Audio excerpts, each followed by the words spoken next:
Order! Order! You are an incorrigible delinquent at times.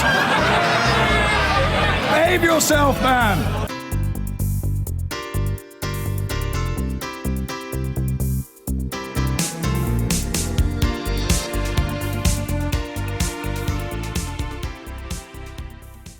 Now, are independent MPs sitting in the Commons but not taking the party whip a good or a bad thing? There's something of a rarity in the Commons. Martin Bell became the first elected since 1951 when he took Neil Hamilton's Tatton seat in 1997. Richard Taylor was elected for 2 terms in Wyre Valley in 2001 and 2005 on a campaign to restore the local A&E. Peter Law won as an independent in Blaenau in 2005 after quitting Labour when it imposed an all-woman shortlist in the constituency. Following his death, a year later, Di Davies won the by-election, also as an independent, and served until 2010. Now the campaign for a free parliament wants to change that, with a parliament crammed full of independent MPs. It's offering £10,000 cash awards for the winner of local primaries in each seat, as long as they sign up to constituent-led recall, parliamentary reform and guidelines on integrity. A parliament full of independent MPs would then vote on who should become ministers, but will be expected to campaign on their own policy interests. Well, this campaign has the support of our guest of the day, Digby Jones, and we're joined now by the veteran political journalist Michael White. Welcome to the Daily Politics. So, you're a prominent backer of this campaign for a free parliament. Why has it won your support? Well, I've always been somebody who I'd have a direct election for the leader of the nation. So I'd have a sort of prime minister who's basically elected along the lines of a president in France or the USA. I would then have that executive accountable to MPs exactly as the Campaign for Free Parliament would say. I come from a constituency, and this is why, Joe, my constituency has a Tory majority of, I can't truly remember, between 16 and 18,000, right? You could put a sheep up in blue and get it in. So down the road in the Black Country in the Midlands, you've got Labour constituencies who's much the same. You could just put a sheep up in red and get it in. And if you are Green, UKIP, Liberal, Tory or Labour, depending on which one, you are frankly disenfranchised. Right. It means that the selection committee of that candidate for that Tory or Labour, whichever one, that selection committee of 6 people, by and large, chose the MP. Right. Where on earth is the democracy in that? Well, where is it, Michael White?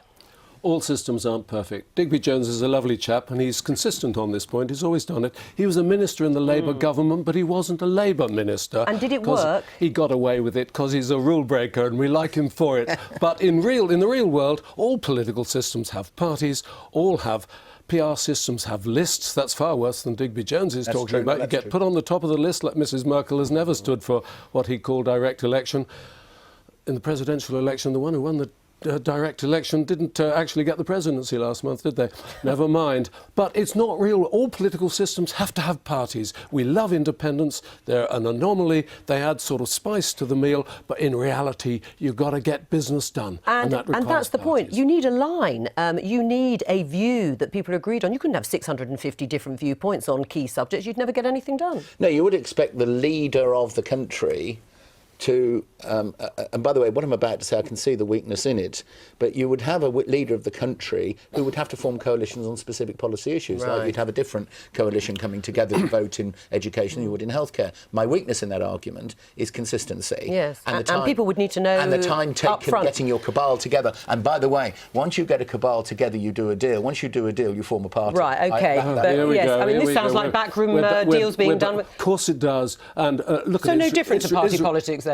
Well, party politics fundamentally doesn't change from the way it was set out by Aristotle and Plato a while ago.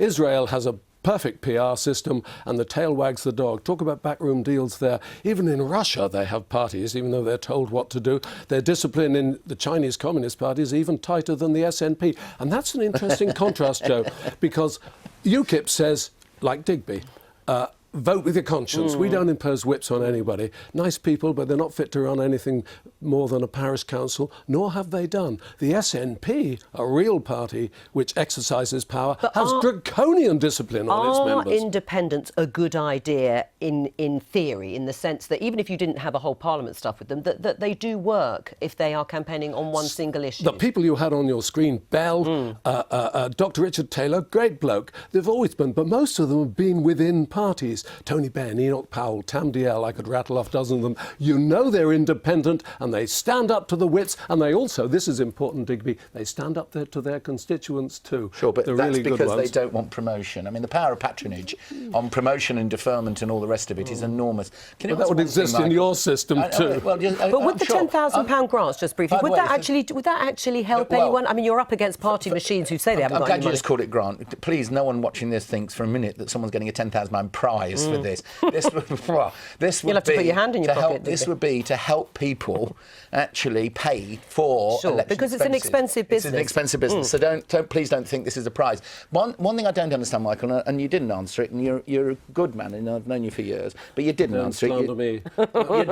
You ducked it, and that What was it? how do you make sure that a Labour or Green voter in my constituency doesn't feel disenfranchised any more than a Tory in a Labour landslide doesn't feel disenfranchised? And you haven't answered. I tell them that every vote counts. But it doesn't. Every vote is equal. But it doesn't, and it isn't. Well, you give the local MP a fright. If he's no good, you kick them out. It happens all the time. Not enough. Much worse in America, by the way. They get 97%. Happened in Scotland, though, quite successfully, didn't it, election. with, It certainly did, and that's my point, not yours. Thank you, Joe. The one we've missed, of course, is the independent standing for election this week, Zach Goldsmith. yeah. Is he an independent? Not really. He's a Tory. He's standing on the airport issue. And also, he's very, very rich. Yeah, but hang on. On that, though, Martin Bell, whom we saw in the film, he defined a whole era of sleaze. Did it end it? I mean, Richard Taylor did help. He put declining health services on the map. But it's momentary, and also constituents want MPs who are more than just a one single issue MP. Well, that's because the examples you've chosen are one single issue. I don't think the two Blano Gwent ones were single issue. No, that's... they were. But were they independent, I suppose? I accept that, but they're wider. Right. And Zach Goldsmith, who was elected as independent if he is on Thursday, he won't be independent in that respect either because of Conservative. Let's leave it there. I've been getting away with it all